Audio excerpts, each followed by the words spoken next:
Sam Rosin was a 15-year-old boy. He wasn't the most popular kid either. He didn't have many friends because while most of his old friends went to one high school, he decided to go to a different high school, and that led to his old friends hating him. And he wasn't making friends at his new school. Other kids gave him weird looks and didn't approach him. The reason? He was too energetic and hyper. Sam had been diagnosed with ADHD, and while people knew about it at his old school, people didn't at his new one.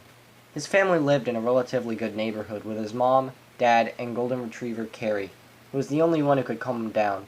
But the school he went to was near the worst part of town, so he frequently saw kids with small weapons like box cutters or sharp pieces of metal. One day, a new girl was transferred to his class, and when she stepped through the door, everyone stopped what they were doing to look at her.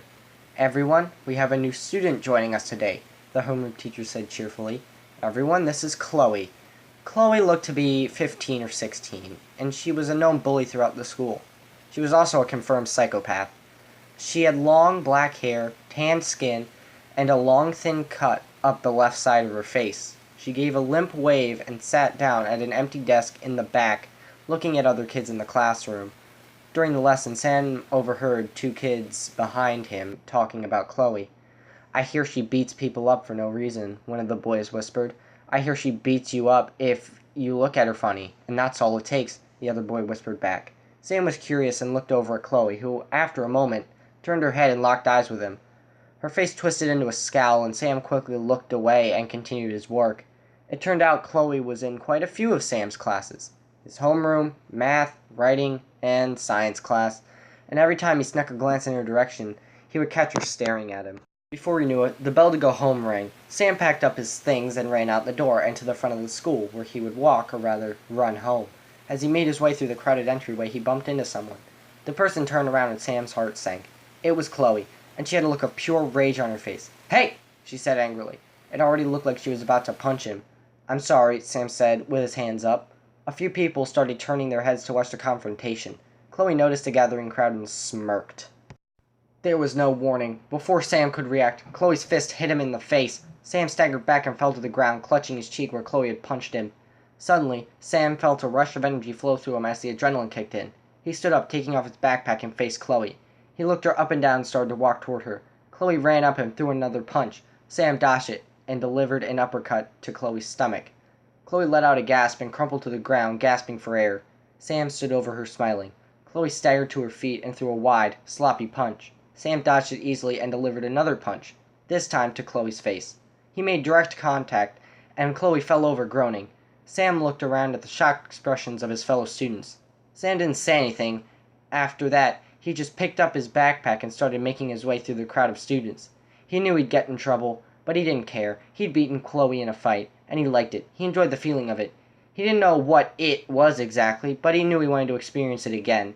He made his way through the whispering crowd and started to walk home, the students watching him go. Sam jogged up to the front of his house, a decent, two-story, pale yellow house. As he walked up the path that led to the front door, he began hearing muffled voices from inside the house. Sam sighed, knowing what would come the minute he walked inside. He might as well get it over with. He pushed open the door and stepped into the hallway of his house. He then heard Carrie's paws clicking on the tile floor as she walked up to him, happy to see him. He turned his head to the left, and there was parents, sitting in the living room, looking at him. He expected to see rage and disappointment on their faces, but instead he saw slight approval on their faces. "We know what you did," his mother said, "and we're proud of you for defending yourself." Sam had no idea how she knew that he was defending himself in that fight, but he didn't care. He was off the hook. He smiled. "Thanks, Mom," Sam said, still smiling, as he walked up the stairs to his bedroom, Carrie following behind. Sam was able to return to school the next day. At school, he learned that Chloe had been suspended for 2 weeks.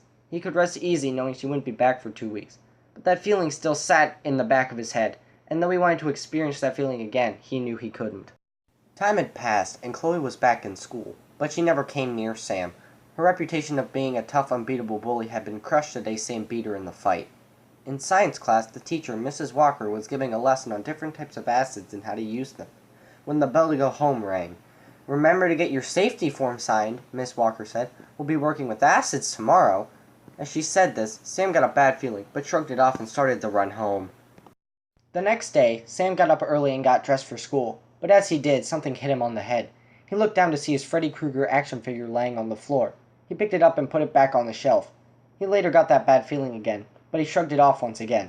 He put on a gray t-shirt and blue pants. Sam then stepped out the door to walk to school. As he was walking down the path toward the road, his foot hit something and he tripped. Sam looked back to see a jagged piece of metal at his feet. How did that get there? He asked himself. Sam got up, grabbed the piece of metal, and walked to the back of the house where his dad kept a pile of scrap metal from his job. Sam put the metal back on the pile and ran to school. The school day was normal for the most part, until he got to science class. He'd already turned in the science safety form, so he just took his seat. "Okay, class," Miss Walker said cheerfully. "I'm going to assign partners for the lab today." She then started assigning partners. Damien and John, Tom and Jessica, Paula and Marco, and Sam and Chloe. Sam's heart dropped when she said that, and the rest of the class went silent and started looking at Sam and Chloe. "Well, get up and get your safety equipment, and go to the lab tables," she said. Sam got up and put on a pair of safety goggles and a pair of gloves that were just a little too small for him. He walked over to a lab table near the back right corner of the room, Chloe following him. On the table sat various decent-sized vials of different kinds of acid. There was hydrochloric acid and sulfuric acid. There were also papers explaining what to do. Sam started reading the paper. As he was reading, he didn't notice Chloe look at the acids and pick up the vial of hydrochloric acid. She looked at Sam with pure hate in her eyes. She wanted revenge, and she thought this was the way to do it. Sam finished reading the paper and looked up just as something splashed over the right side of his body. The liquid started to burn. It got hotter and hotter. Sam screamed in pain and knocked over the vial of sulfuric acid onto the floor. Everyone turned their heads to see Chloe with an empty cup of hydrochloric acid, and Sam screaming in pain, his flesh burning. The acid had melted through Sam's safety goggles and gotten into his right eye. Sam screamed again, louder this time. He could feel the acid burning his skin on his right side. He felt the skin on his wrist burn worse than the other burns. He stumbled around, clutching his face with his left hand when he slipped on the wet floor.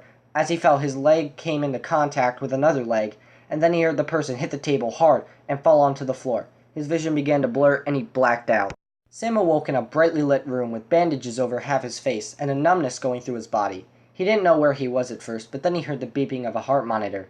He then knew that he was in the hospital. He sat up and felt his head start to throb. He heard a beeping sound and a nurse walked in. "Whoa there," the nurse said. "You need rest. You took a nasty fall." Sam lay back down just as a few doctors and nurses wheeled another patient into the room. Sam tried to turn his head, but a surge of pain swept through him, preventing him from turning his head. So he lay there on the bed.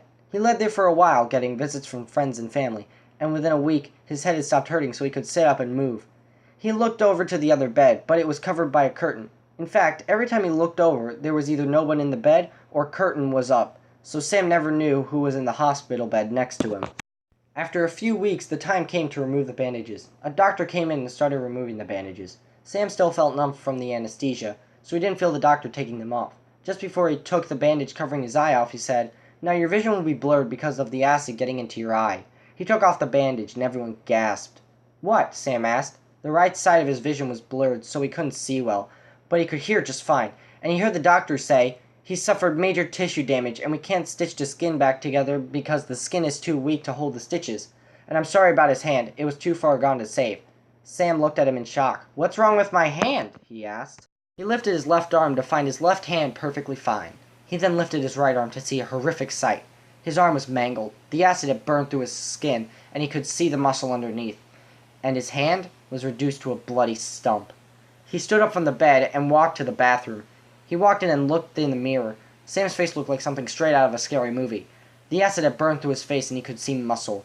His right eye was pink around the edges and the iris was distorted and weird looking. "Sam, dear," said his mother, "it's not that bad." Sam had nothing to say. He just walked out of the bathroom. But as he did so, he managed to see the person in the other bed, and his heart dropped when he saw who it was. It was Chloe, sitting in the bed reading a book, a bandage around the top of her head. A feeling of rage swept over him. He couldn't believe that not only did she put him in the hospital, but she was in the same room as him. He was outraged, but he didn't show it. He had a plan. He was going to get revenge, but he didn't know how. As he got back into his bed, he could hear the doctor talking to his parents, who had moved into the hallway. "We have to keep him here for the night, because we are quite full, and we can't x-ray him till morning." Sam's plan slowly started to form. He knew how he was going to get revenge, and he would do it tonight. Sam looked at the clock on the wall. The clock read Sunday, 9:27 p.m. Sam looked around and saw a tray full of surgery supplies, like scalpels, syringes, and other things, and a box of latex gloves next to it. Sam got out of bed and crept over to the tray, put on a glove, and picked up a scalpel. He crept over to the curtain that separated him and Chloe, and carefully pulled it back, revealing Chloe's sleeping figure. He stepped up to the side of her bed, scalpel in hand, and raised his arm above Chloe's head. He brought his right arm down and shoved it into Chloe's mouth, creating a sort of gag. Chloe's eyes flew open, the taste of blood in her mouth. She looked up to see Sam, his arm stuck in her mouth, and a scalpel raised above his head. She bit down on his arm. Sam grimaced as he lowered the scalpel to her torso and made a cut that ran down the length of it. And then another, and then another, and another. He kept making cuts along her torso, blood seeping through her hospital gown. Her vision began to blur, and the last thing she saw was Sam's face, smiling down at her, still cutting her torso, until her vision went dark. Sam felt Chloe's teeth loosen on his arm. He knew she was dead. He stopped cutting and looked at the scalpel. It was covered in Chloe's blood, as well as the glove. He grabbed Chloe's limp arm, and with it, he managed to get the glove off. He put the bloody scalpel in the glove and walked over to a window. He opened it and stuck his head out. He looked around and saw a dumpster on the ground beneath the window. Sam tossed the glove into the dumpster. He walked into the bathroom and cleaned out the rest of Chloe's blood from his arms. He then got back into bed and fell asleep as he heard the sound and smelled the smell of a garbage truck pulling into the alley. Sam awoke the next morning to doctors and nurses frantically moving in and out of the room, talking and moving medical supplies around. He looked over to see multiple doctors and nurses crowded around Chloe's bed. One of the nurses saw him, whispered something to the doctor, and walked over to him. "Hey there," the nurse said with a forced smile on their face. "They're ready for you in the x-ray area." Sam nodded and got up. He followed her out of the room, taking one last look at the bed which still had Chloe's lifeless corpse laying on it. Sam was escorted back to the hospital room after lots of x-rays. It was strange. Ever since Chloe burned him, he'd been extremely calm, and the only time he'd felt something other than calm was when he'd killed Chloe. When he got to the room, his parents were there with some clothes for him. "We just need to talk about the x-rays, and then you guys will be free to leave," the doctor said. He took his parents into the hallway, his mother putting the clothes on a nearby chair for him. Sam went to the bathroom to get changed. He grabbed the shirt only to discover it was the same light gray t-shirt he'd worn the day Chloe burned him. He was surprised the doctors had given the clothes back to his parents. He didn't complain as there were only a few holes on the shirt. He put on the clothes, but as he did, he felt a weird feeling, a feeling of extreme calm. He found it kind of irritating because he'd been calm for so long. He walked out of the bathroom to find his parents waiting for him. "Ready to go?" his father said. "Yup, let's go," Sam said, that calm feeling becoming more irritating. His parents walked out the door and Sam followed, the feeling getting worse. When Sam arrived home, he was greeted to Carrie running up to him and pressing her front paws on his leg. Sam felt a new feeling, something different from the irritating calm he'd been feeling the whole car ride home. It was a different kind of calm, a good calm, that almost completely blocked out the other calm. Sam patted Carrie's head and went upstairs to his room. The calm had gotten worse. It was now painful, and he couldn't sleep. Each day he would begin to feel his sanity slip away, little by little. His parents noticed his behavior and scheduled weekly counseling for him, but the counselor didn't do much to help him. One day, after school, Sam was walking home and saw a classmate who bullied him walking toward him. As they passed each other, the bully, Tom, tripped him. Sam hit the ground hard. Tom laughed. "Freak show," he said to him. "Maybe you should go." His insult was cut short when Sam suddenly kicked Tom's knee, causing him to fall over. Both boys got up. Tom threw a punch and Sam was hit in the face. Sam staggered and the adrenaline filled him, giving him energy. He rushed Tom and punched him in the gut. Tom gasped and fell to his knees. Sam rammed his knee into Tom's chin, and he flew backwards into the concrete sidewalk. Sam felt a new feeling well up inside him. It was excitement, the same excitement he used to feel before. He missed it. He welcomed it. He needed it. He looked down at Tom's unconscious body and walked down the street to his house. By the time Sam got home, the excitement had worn off, and his headache had started to return. He looked around his room, and his eyes landed on his Freddy Krueger figure. He walked over and picked it up. As he did so, he saw something out of the corner of his eye. He looked out his window and looked at his backyard and saw the large pile of scrap metal in the backyard. Sam looked at the figure and smiled. Sam's mother woke up in the middle of the night to an odd noise coming from somewhere outside her bedroom. She turned to the other side of the bed to find her husband sleeping on his side, facing away from her. Maybe it was Sam, she thought. He didn't have dinner that evening, so maybe he was going to get some food. She decided to check on him just to be safe. Sam had been acting off ever since coming back from the hospital, and she was worried about him. She got up, opened the door, and crept down the hall toward the stairs. She descended the stairs and peered down around the corner of the wall and looked at the kitchen, which had a light on. The kitchen was empty, and Sam's mom noticed one of the knives from the knife block was missing. She went back up the stairs and down the hall towards Sam's room, where she could see a faint light coming from under the door. She slowly approached the door and knocked softly. "Sam, are you okay?" she asked. There was no answer. She knocked again. "Sam?" she asked again, uneasiness creeping into her voice. Still no answer, but this time she heard something heavy fall onto the floor. The sound caught Sam's mom by surprise, and a feeling of fear washed over her. What if Sam was hurt? What if he was in trouble? She pushed open the door and was met with the bright light of the room. Her eyes had to adjust to the light, and everything was blurry. She saw a blurry outline of Sam on his bed. She stepped over toward him, and her foot hit something hard. She looked down, her vision starting to clear, and saw the handle of the knife that was missing from the kitchen. She looked up at her son and saw a horrific sight. Her son was sitting on the bed, looking at her with his scarred face. His hand was covered in blood, and his fingers had long, sharp pieces of metal sticking out of the ends of them. One of them was the missing knife blade.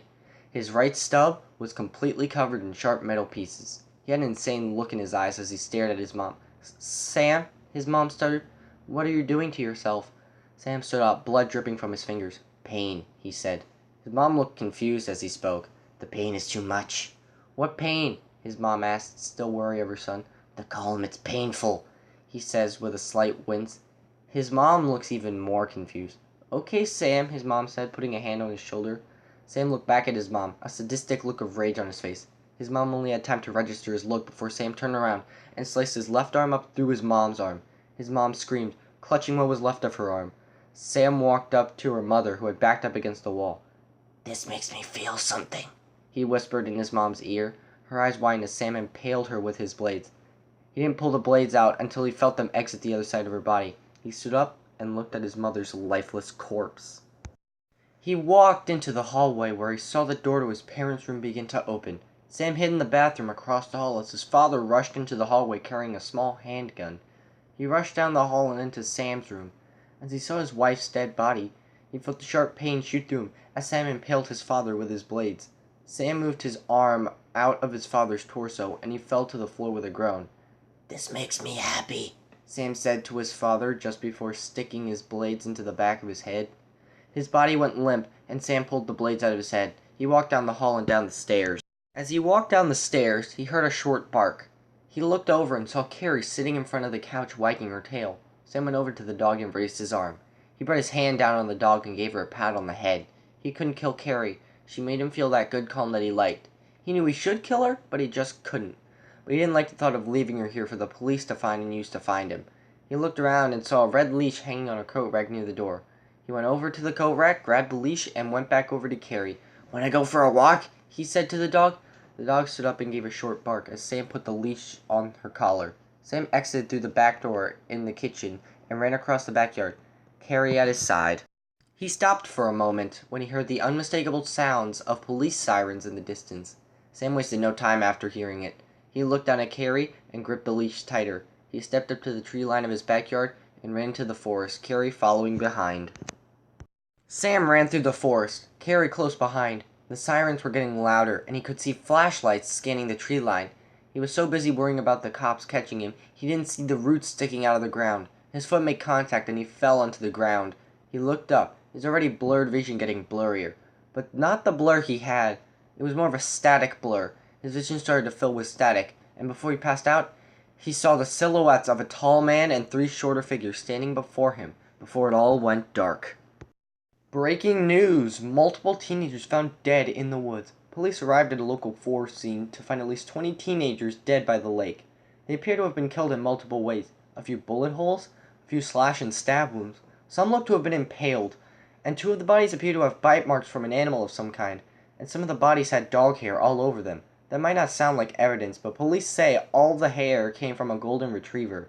No suspect has been identified, but police say it could be the work of 15-year-old Sam Rosen, who in the past has killed many people, including his own parents, and who also owned a golden retriever who went missing the night he killed his parents.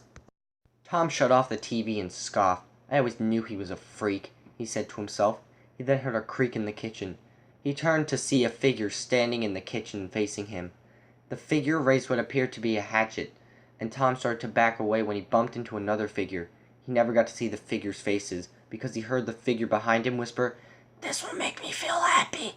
before he felt something sharp enter his skull, and his vision went black. Hey guys, thanks for checking out this video. This took me so long to make, which is why I hadn't been uploading recently. But I uploaded this, and I think it came out really well, because the last Sam I drew, well, we all know how that turned out. It was really bad. So I think after this, I'm going to try diversifying my content a little bit. Like, I do DIYs or figure reviews and gaming, but I want to do more. Like, I want to do like more animation type stuff and more story times. This isn't the best reading of a creepypasta, of my custom creepypasta. There aren't any readings of this creepypasta besides mine right now.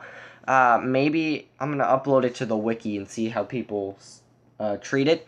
But yeah, it's going on here first, just in case the wiki doesn't take it. But yeah, this is my custom creepypasta, new and improved, definitely improved, yeah. So, anyway guys, that's gonna be in the video. If you guys did enjoy the video, please do slash on like button with your, metal blade hands. See what I did there? But, please do slash on like button with your metal blade hands. And if you're new to the channel, please do subscribe, join the gaming nation. Also, don't forget to follow me on Snapchat and Instagram at 612_gaming. But anyway guys, that's gonna be in the video, and I will see you dudes in the next video. Bye-bye! Alright guys, before the video ends, I just want to show off this little image. I drew an image of Chloe, and I think she looks good. She's got the scar, it's somewhere on her face. Try to spot it in the comments below, but yeah. I really like how Chloe came out. She looks great. I wanted to make her more dark theme, but also have her kind of like, not like super edgy, emo, goth kind of person. So I just gave her black hair, black leather jacket, green boots, and a knife that looks like my brother's. But yeah, that's actually Chloe. She's got her brown eyes, and I think she turned out really well. So let me know what you guys think of the drawings in the comments. And this is actually the end of the video, and I will see you dudes in the next one. Bye-bye!